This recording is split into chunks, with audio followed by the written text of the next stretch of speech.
Iran imewasilisha rasmi majibu yake kwa mpango wa vipengele 15 uliowasilishwa na Marekani, kwa mujibu wa chanzo kilichonukuliwa na shirika la habari la Tasnim. Chanzo hicho kilisema Tehran ilituma majibu hayo kupitia wapatanishi usiku wa Jumatano na sasa inasubiri majibu kutoka Washington. Katika majibu yake, Iran imeweka masharti muhimu ya kumaliza vita, ikiwa ni pamoja na kusitishwa mara moja kwa mauaji ya kulenga viongozi, dhamana ya kutorudiwa kwa vita, pamoja na makubaliano ya wazi kuhusu fidia na malipo ya hasara za vita. Iran pia imesisitiza kuwa makubaliano yoyote lazima yahusishe kusitishwa kwa mapigano katika maeneo yote, ikiwemo yale yanayohusisha washirika wake wa kikanda. Chanzo hicho kilieleza kuwa Iran inaona mamlaka yake juu ya mlango wa Hormuz kuwa ni haki ya kiasili na kisheria ambayo lazima itambuliwe katika makubaliano yoyote.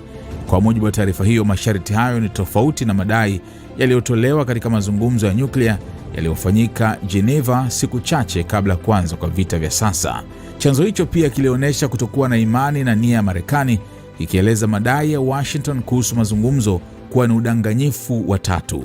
Kilidai kuwa Marekani inalenga kuonesha taswira ya amani, kudhibiti bei za mafuta duniani na kusukuma muda ili kujiandaa kwa mashambulizi mapya, ikiwemo uwezekano wa uvamizi wa ardhini kusini mwa Iran.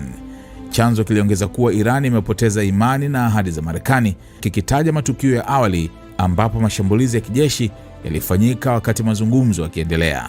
Kilionya kuwa Tehran sasa ina mashaka makubwa kuhusu tayari wa Washington kufanya diplomasia ya kweli.